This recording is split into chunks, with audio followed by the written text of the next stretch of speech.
that sense of optimism, and as you said correctly, that's in the psalm, that's expressed in this psalm, and it's Ashrei Yoshvei Veisecha. We know that we are living in God's house. We're living on a spiritual plane at the same time as we are dealing with the physical world. We're dealing with destruction, and we're connecting to God. And since October 7th, there's been an incredible awakening of unity and optimism and spirituality in Israel at the same time as people are dying every day, even on our side and everybody. We're such a small people in such a small country that everyone's been to 5 to 10 funerals. It's everyone's children, everyone's grandchildren, nephews. That was Rabbi Raphael Shore discussing the song She Is Building, which I wrote after being inspired by Psalm 84. I'm Shep Rosenman. This is The Rest is Commentary, where we discuss what songs inspired by the Psalms or Tehillim inspire in my guests. Shore is a rabbi, educator, and award-winning film producer. He is the founder and executive chairman of Open Door Media, a nonprofit educational company with a mission to strengthen the understanding and enduring personal connection of all young Jews and their peers to Judaism, Israel, and the Jewish people, and to address the challenges young Jews face today. His most recent documentary, Tragic Awakening, A New Look at the Oldest Hatred, is getting incredible reviews. Go to www.tragicawakening.com for more information. His latest book is Who's Afraid of the Big Bad Jew? It can be found wherever books are sold. He is passionate about the power of film to educate and inspire and brings his talent and skills to all his endeavors, including leading Open Door Media in forward-thinking strategies. Rabbi Shore is also the founder of Clarion Project, a nonprofit organization dedicated to educating the public about the threats of Islamist extremism. You can find out more about Rabbi Shore at www.opendoor, that's D-O-R, media.org, and raphaelshore.com. That's Raphael with a PH. Rabbi Shore and I will be talking about the daily challenges and pain of living in a war zone, responsibility on both sides in the Israeli-Palestinian conflict, the importance of empathy, education, optimism, and faith in achieving peace, the essentiality of listening to narratives on both sides, the impact of propaganda and brainwashing, the faith and historical resilience of the Jewish people, finding joy in the present even in the midst of difficulties, and so much more. Let's start off by listening to She Is Building. This is version 1. I'll include an alternate version at the end of the episode. Early rain taps on the window. A swallow chitters outside. Looks around, it's in limbo. Perfectly still and dignified. Happy to be here with you. Happy to be here. My heart returns to you anew. Happy to be here. Twigs in her mouth, she is building. Garden of Eden, her home. Soft place to land for her children. Amidst the Jerusalem stone. Happy to be here with you. Happy to be here. My heart returns to you anew. Happy to be here. My kids are my haven. They are my song. Even misbehaving, I love them all day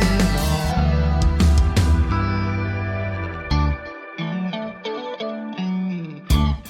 3 3 steps to the top of the ladder. Choose not to send her away. My heart's growing sadder. Think of my children at play. Happy to be here with you. Happy to be here. My heart returns to you anew. Happy to be here. Happy to be here with you. Happy to be here. My heart returns to you anew.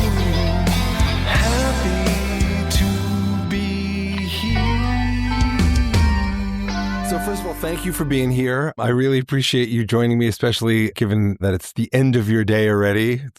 It's 8 o'clock. Maybe you've had dinner, maybe not, but you're in the winding down hours. Yep. The nature of my work is working with America. So nights are almost always work time for me. I take it slow in the mornings, do some learning, get up a little late, but evenings are always busy. So I feel very much in the middle of the day still. Okay, Fine, great. I'm Well, then, fine. thank you for carving out time in the middle of your day. So I always start with one question, and that is, in the same way that I was inspired to write this song and connect it to Tehillim, or, sometimes it starts with Tehillim, sometimes the Psalms, sometimes it starts with just an idea that comes to me or a musical refrain that comes to me. And often it comes from this group that I participate in called Fearless Songwriting, where you write a song a day and hopefully in under an hour. This happens to be one of those. And I try to then combine that with Tehillim in some way. So again, this is one of those. So in the same way that I was inspired to write this, I offer this song to you in hopes that it inspires something in you. Love, loathing, hope, hatred, questions, commentary. So what, if anything, did it inspire in you? I thought it was a wonderful song. Thank you for creating it. Thank you for producing it. Thank you. And it's, of course, you based it on a beautiful Kapitel Tehillim, a beautiful psalm. And so I loved it very much. It was a lot of things about it that I liked. I loved the happy. I loved the joy. It was a very happy song.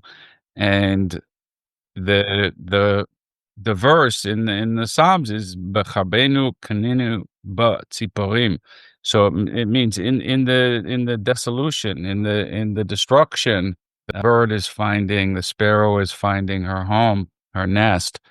And that, of course, is on one hand could be quite dark and, a little bit depressing. It's in the midst of the destruction, but it's uplifting because we're able to find a home even in the darkness. And of course, that it really expresses beautifully what's going on today in Israel and amongst the Jewish people, to be able to find a home, find a connection to God, even in these dark hours. And that you were able to create something very uplifting. Yeah, so I liked that it was upbeat. Libi b'sari yiranenu al Hashem. My heart and my body are singing to Hashem. It's a beautiful psalm that you captured. Yeah. Well, so first of all, for those, I don't know when people are going to get to listen to this. Do you want to say a little bit more about what's going on in this moment so that they have context when I finally release this?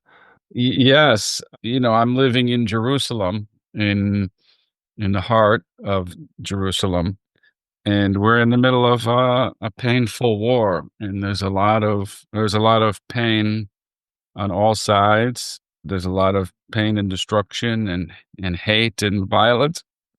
And October 7th, there was the most horrendous terror attack that was experienced by anybody in the world. Even 9/11 was not as horrible because although more people died, there was much less destruction and fear. It was like one moment everything exploded. Here, there was a there was several days where people were being chased and raped and mutilated, and there was thousands of terrorists invading Israel. And it took a good few days before we were able to get our hands wrapped around being safe in our country from thousands of terrorists. And then since then, we've been fighting a war where people are dying every day. So it's a really it's a difficult thing to live in a war, and it's going on for a long time because Hamas dug itself in so deeply amongst the Palestinians that they built their entire military infrastructure under the civilian homes, in the mosques, in the schools, in the hospitals. So undoing that mess that they've built over 15 years is very, very difficult. And sadly, a lot of people are dying as we try to wipe out the terrorists. Great. Thank you so much for that context. I think it's a really good summary. I was struck by, as an obsessive I cycle from obsessive reading and watching to eliminating to dieting. There are times where I just can't take it. I'm in Los Angeles. Actually, at the moment, I'm in Oxnard, California. So it's easy for me to just say, I know what's going on. Not going to read the news today unless I happen to see something that I have to read. And that usually happens through the WhatsApp groups and, friends and other things who say, did you hear? But you're in it every day. And I have a lot of questions about that. And some of it ties back to Tehillim, but I want to focus first on a phrase you use that I don't often hear coming from someone with your background and the work you do about anti-Semitism, about Islamist extremism. You said there's pain on all sides. What did you mean by that? At the bottom line is God has created all human beings, and all human beings are created in Tselem Elokim, in God's image.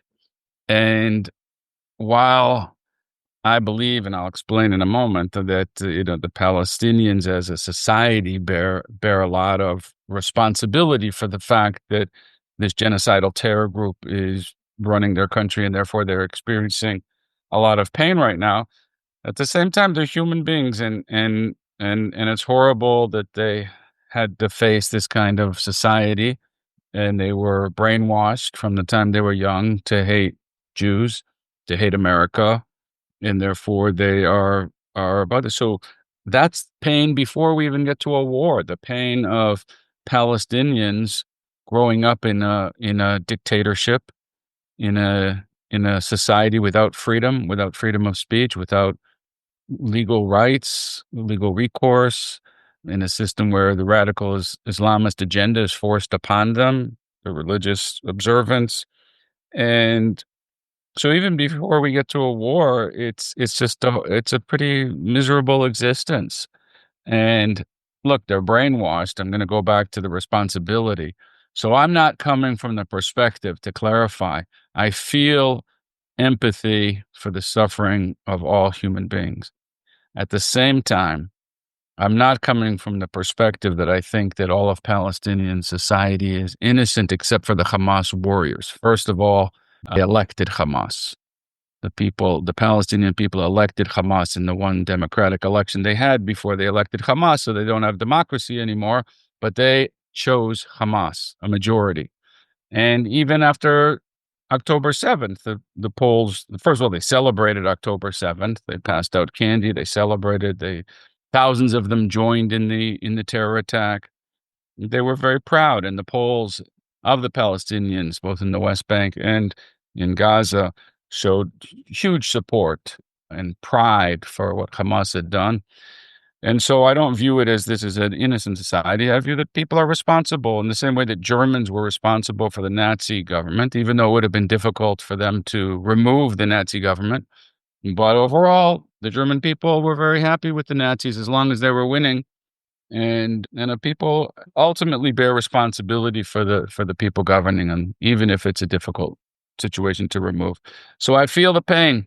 And the pain is on both sides. I feel there's certainly much more innocence in my mind than on the Jewish side and the Israel side.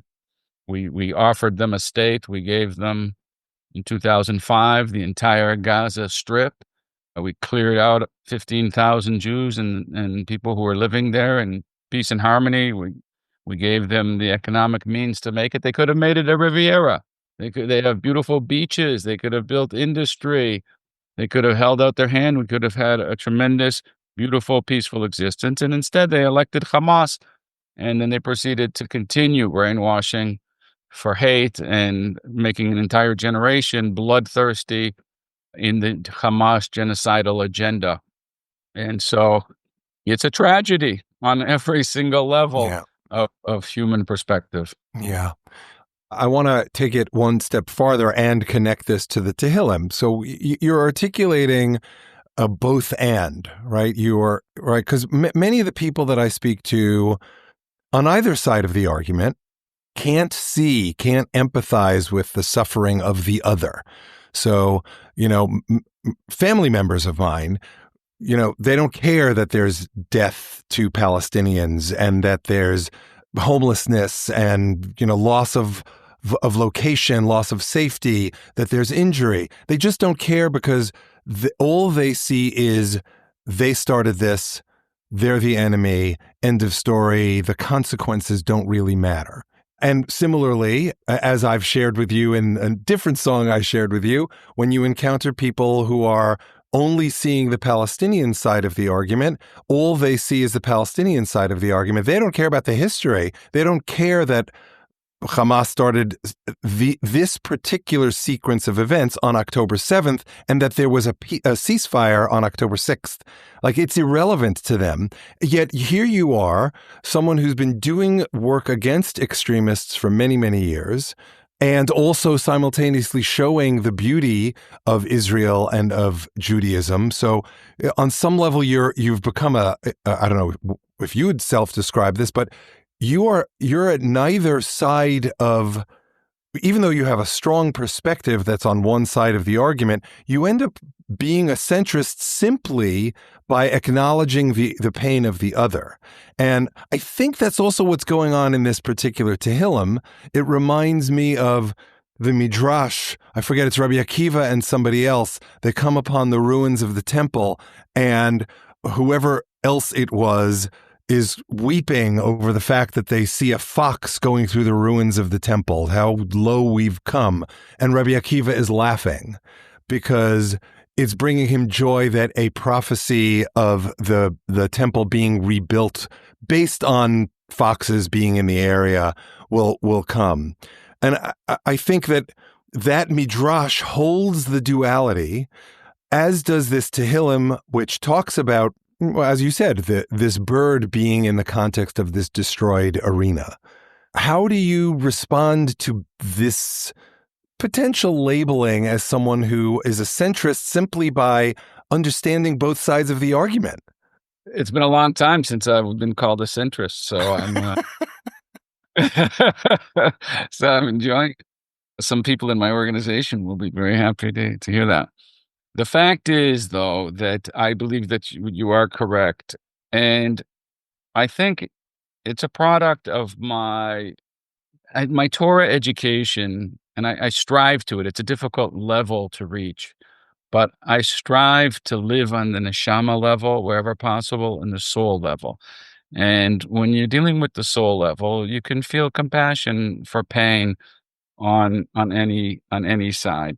So in other words, I can hold both ideas, as you're saying. They might appear somewhat contradictory, but I can hold the idea that on the one hand, there's tremendous pain, and at the same time, there is responsibility, moral responsibility and guilt, and you have to take care of evil in your midst. Right. Like that story that you shared, Rabbi Akiva knew that there was a prophecy that said that foxes will go through the destroyed temple in Jerusalem. And so when he saw the fox going through the temple, he said he was overjoyed because although he's crying over the destruction, he said, just like that prophecy was fulfilled, so also will the prophecies about the Jewish people coming back and rebuilding Israel. And it took 2,000 years for the Jewish people to come back and rebuild. And I think that sense of optimism, And as you said correctly, that's in the psalm, that's expressed in this psalm, and it's Ashrei Yoshvei Veisecha. We know that we are living in God's house. We're living on a spiritual plane at the same time as we are dealing with the physical world. We're dealing with destruction and we're connecting to God. And in this, since October 7th, there's been an incredible awakening of unity and optimism and spirituality in Israel at the same time as people are dying every day, even on our side and everybody. We're such a small people in such a small country that everyone's been to 5 to 10 funerals. Yeah. It's everyone's children, everyone's grandchildren, nephews. So that's how I would characterize what you're saying. I'll just add one more thing also. In addition to doing the work with the educating people about radical Islam, I've started this organization, Open Door Media, which on social media it's called Unpacked, and there we really strive to be centrist, like you described, to share, to empathize with the pain on both sides, to understand the story of both sides, the narrative of both sides. We come out very strongly pro-Israel because we believe that justice and logic is on our side. But we know that to be effective today, to be effective in education with the world, with young Jews and with everyone in the greater world, you have to be able to share the full expression of both sides' experience and empathize. Otherwise, you're not going to be credible and people are not going to hear your message. Young people are not going to hear your message. So I guess I've been educated through my organization's desire to get that right. Well, I also think that it goes back to your notion of taking responsibility. You've articulated that the Palestinian people, as a people, need to take some responsibility for electing a genocidal terrorist government. Now, I suspect that, I don't suspect, it's possible that, they simply heard, we're going to clean up the garbage and we're going to get you health care and we're going to make sure you're fed, and they didn't focus on the fact that in Hamas's original charter, there was an express sentiment of genocidal intent towards Jews and Israelis. And Hamas has since modified their charter to make that more subtle. It's still there, but it's more subtle. And that's because, once we're acknowledging realities, they're masterful engineers. They built a 300 How many miles are under the city in tunnels? That's a massive architectural feat, an engineering feat. The larger metro than the London Underground and the New York subway system. It's wild, honestly. It's also, to me, and now, my personal politics are coming out, why would you do that over feeding your people and building the resort and creating joy? But that ties back to the extremist genocidal notions of this particular Hamas group. As I understand it, they're part of or connected to the Islamic Brotherhood, and that becomes a much bigger conversation about, well, what does it mean for not only for Jews, but for the West in its entirety? Oh, you also have to give them credit for being amazing at marketing and advertising. Honestly, they're doing a much better job than we are. Their philosophies have been adopted in Western academia and in populations that shouldn't care one whit about the Palestinian community, if only because the people and populations who are now caring about them are people who would be thrown off rooftops if they were living in Palestine. They would not have the rights that they have in the United States, and yet they're seen as the underdog. So again, giving credit where credit is due, they've gotten really good at it. And we're pretty smart, why do you think there was such a massive failure on the Israel and Jewish part on this, especially because I saw one of your earliest documentaries on this topic, and it was in the early to mid 2000s. You at least, and therefore at least 25 million others, I think one of your movies hit 25 million views or something like that. You and 25 million others have known about this for 18 years. Why? How did we fail so badly? Yeah, it's a great question. I think there's one answer that sums up, deals with a lot of what you're asking. Someone was asking me recently why, how was it that I was prescient? How did I see it coming? Because in addition to the films about radical Islam when people were sleeping, I also made 3 films about the campus anti-Semitism. Every time I made a film about campus anti-Semitism, mainstream Jewish world accused me of being right. That's how I became right wing, by the way, because every time I made a film alerting people, they said I'm right wing because I'm exaggerating the problem. I said, I'm not. I'm just telling you what's being said. I don't feel it's not a right wing issue.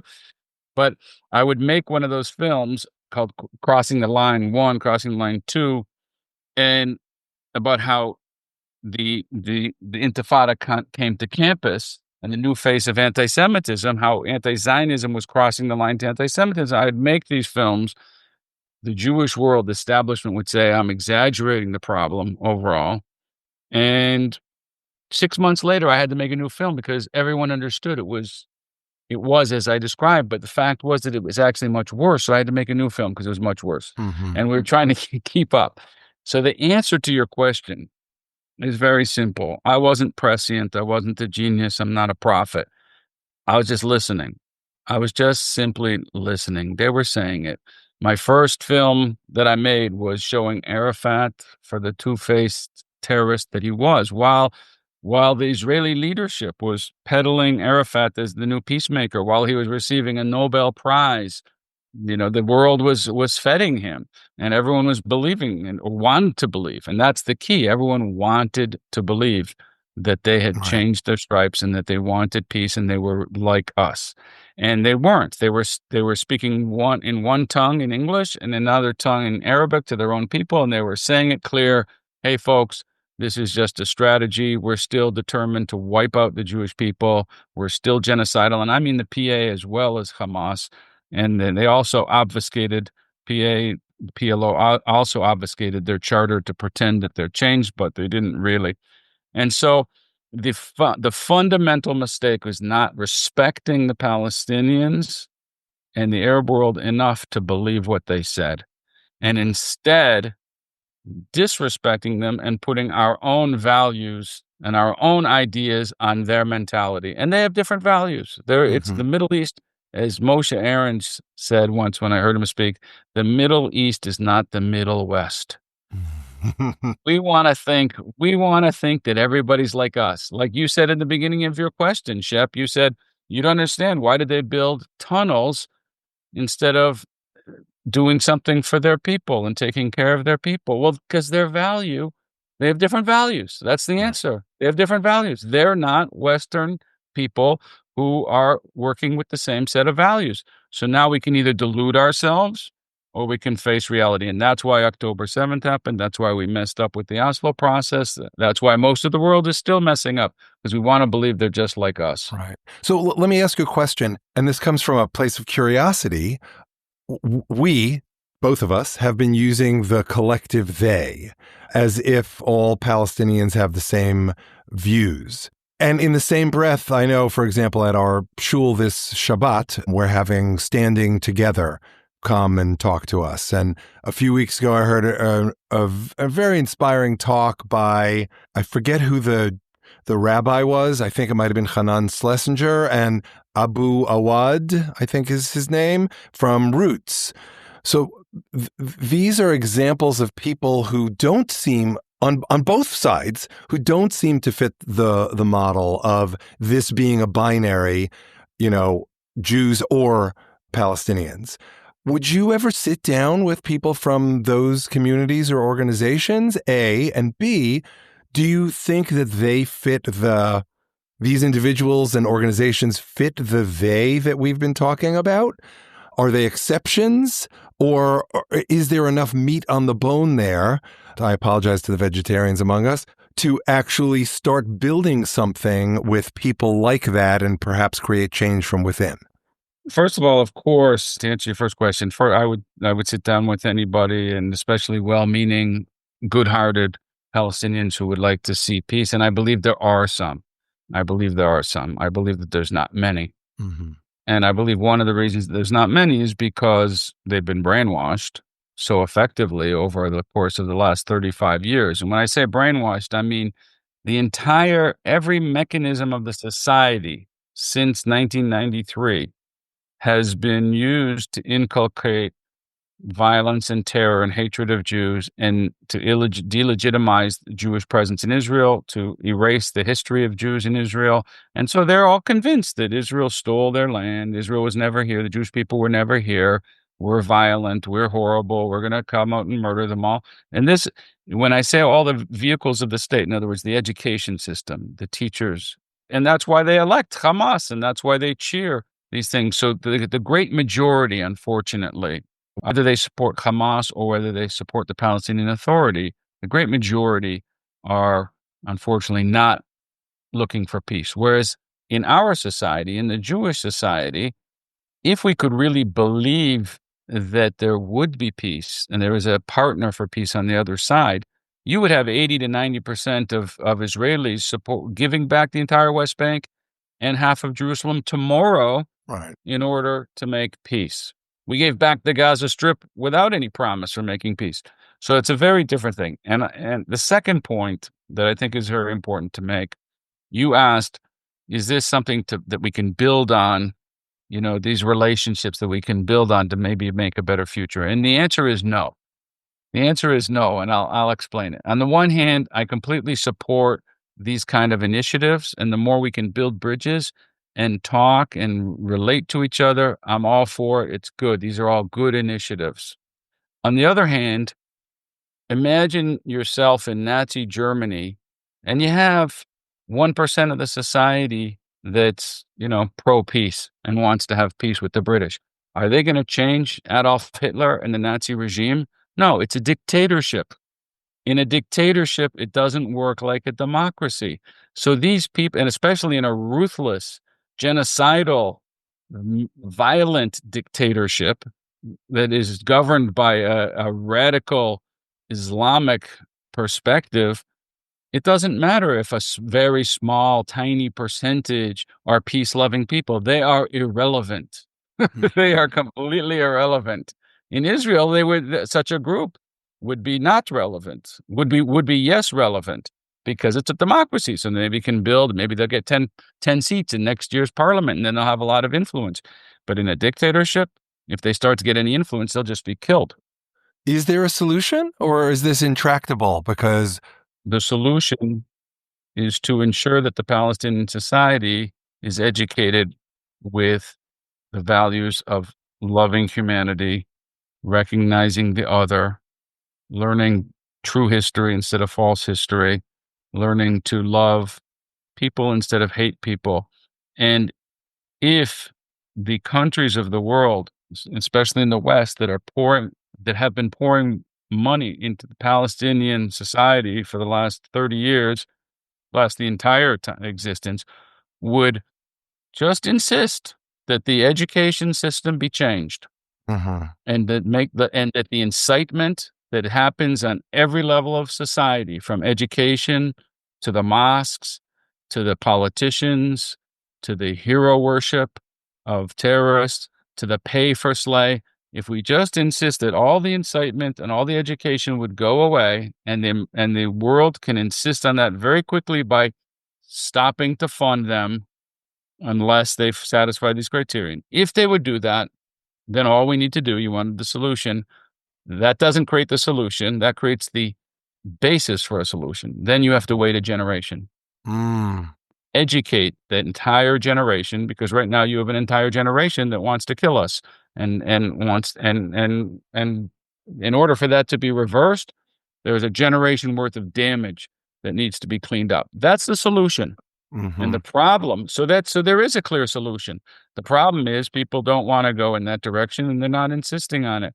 And so the real serious problem comes when everyone reverts back to their naivete and wants to, again, put our values on them, thinks if we just create a ceasefire, everything will be fine. Well, Hamas already said that they're going to do it again. So how does that create long-term peace? Right. I want to shift our focus for a minute, not because there's not more to talk about. On the contrary, I can go on for hours on this topic with you, but I want to focus on a couple of things. So you articulated that you're an optimist. Where does your optimism come from? My optimism comes from your song. It comes from the Torah. It comes from the Jewish people's history. It Mm-hmm. comes from look, Ashrei Yosrei Veisecha, Od Yalu Chasela, where Libi Ubesari Yananenu. My heart and my flesh sing to God. It also says Kitov Yom B'Chatzecha, one day in your chatzer, in your translate chatzer Courtyard. courtyard, in your courtyard is greater than 100 1,000 days another in something else. So we have a very wonderful, like Rabbi Akiva, we have a wonderful, all the prophecies have come true. We have a narrative. God gave us a narrative, a plot line that our Mm-hmm. history would follow.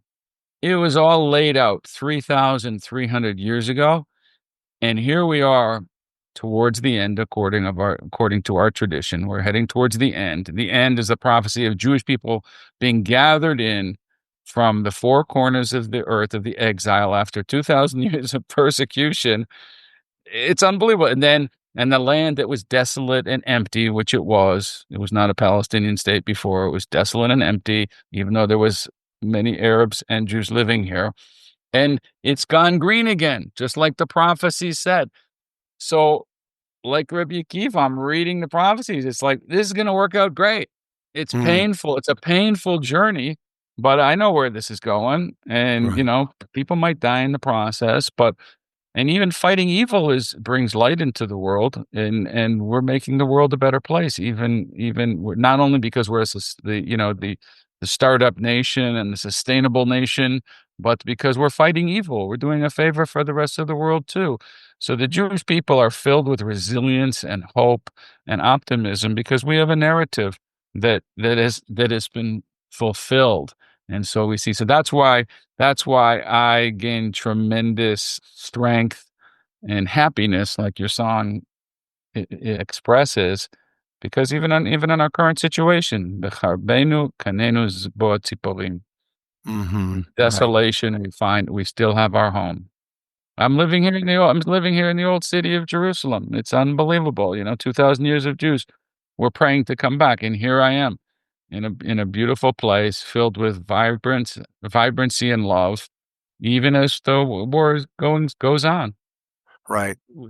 Anybody with a minimal amount of knowledge can gain a lot of trust that, despite the fact that we've gone through a lot as a people, despite the fact that evil persists, anti-Semitism persists, but we're heading in a good direction, and we Mm-hmm. have reason to connect the dots going backwards. And like Rabbi Akiva, and like you started to talk about at the beginning of this podcast, we can laugh and have Yeah. joy because this is going to work out very Yeah. well. That's Everybody. beautiful. That's beautiful. It also reminds me of my sister who often uses the phrase "Gamzu Latova." This too will Right. become something good. And look, as someone who has been in and out of observance and in and out of observant Orthodox communities, like I it's very easy for me to kind of click into that worldview. And it's also very easy for me to understand because a lot of the people around me just like they can't click into that worldview. But what they can click into is the idea that, okay, something stinks right now, but you will learn from it, and therefore you have the opportunity to grow if you choose. And in that way, Gamzu Latova. Not so much the mystical divine way that my sister means it. She's near you. She's in Ramat Shlomo, and her name is Frady, and she is Haredi. Therefore, she's Haredi Frady. So, it's all of a piece. But like, I've spent my life being an edger. Like, I'm in a lot of communities. I'm an intersector. I'm a connector. That's what I do, and it's how I kind of view the world. My faith undulates. It's not, it doesn't waver in the sense that I lose faith, but how it manifests, how it operates is what changes. And I think that allows me to talk to all sorts of people and kind of experience the world from their perspective. So it's very interesting to have this particular conversation with you. And, I love that you found the joy in this particular song. And I also love that you found the joy, not the joy isn't the right word, but that you were able to appreciate the other song I sent you. This is kind of a super light, joyful, acoustic, folky tune. And the other song I sent you is deep, heavy metal. And you were able to appreciate both. Some people can't handle one or the other. So this, again, emphasizes your ability to hold the duality. Yes, indeed. And also by the nature of the work that I do, I've had I consider it a blessing, but I'm with people, the people who support my work and the organizations that I've founded obviously are from all different perspectives. Even the pro-Israel work, the Democrats and Republicans are pro-Israel and they want to see good things happen and for the sake of the Jewish people. So I'm constantly dealing with people, I'm dealing with the Trump lovers and the Trump haters, and you gotta go with the flow. And I understand everyone's got points of view, and everybody's good. Everybody's good. Everybody wants good, and they come with different sets of principles, different information. But so the same thing with the music. I love many, many different genres of music. Amazing. Well, is there anything else that you want to cover? Because we've been at this for about an hour. So God willing, we will see a brighter future. We're going through a difficult patch. We've gone through many difficult patches, but I just get such strength from our people. We're an amazing people, and it's just wonderful to be a part of it and to be living in God's land. And God willing, we'll have peace, and everybody in the entire planet will live without evil and without violence in the coming days. That's beautiful. Amen, amen, amen. Rabbi Shore, thank you so, so much for kind of sitting and spending an hour and chatting with me. I look forward to having some more conversations with you. My pleasure. Thanks so much for listening. Special thanks to Rabbi Shore for joining me, to Devin Schwartz and E. Rose for their help in producing this episode, and to Jessica Chana Swedler for her help on social media. You can find She Is Building, both versions, and all of the other songs in this song cycle on most platforms that stream or download music, including Spotify and Apple. In the next episode of The Rest is Commentary, I will be talking with my cousin, writer and educator Rachel Kogel. We discuss breaking glass and repairing what's broken, the simple profundity of how we treat each other, how every action, no matter how small, ripples outward to shape life, exploring God, unlearning negative patterns from childhood, being truly present, grounding amidst life's chaos, whether actions taken out of fear create sustainable results, and so much more, all inspired by Rachel's thoughts after listening to You Are Here, inspired by Psalm 9, and written by Liz Hanlon and me. Please join us. Early rain taps on the window. A swallow chitters outside. Looks around, it's in limbo. Perfectly still and dignified. Happy to be here with you. Happy to be here. My heart returns to you anew. Happy to be here. Twigs in her mouth, she is building a garden of Eden, her home. Soft place to land for her children amidst the Jerusalem stone. Happy to be here with you. Happy to be here. My heart returns to you anew. Happy to be here. kids are my haven. They are my song. Even misbehaving, I love them all day long.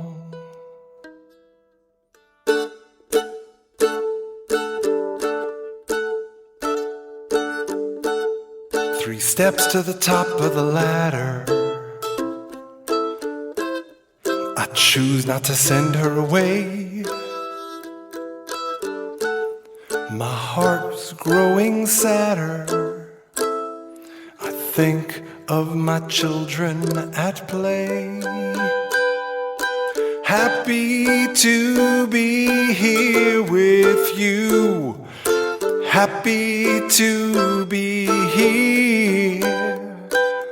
My heart returns to you anew. Happy to be here. Happy to be here with you. Happy to be here. My heart returns to you anew. Happy to be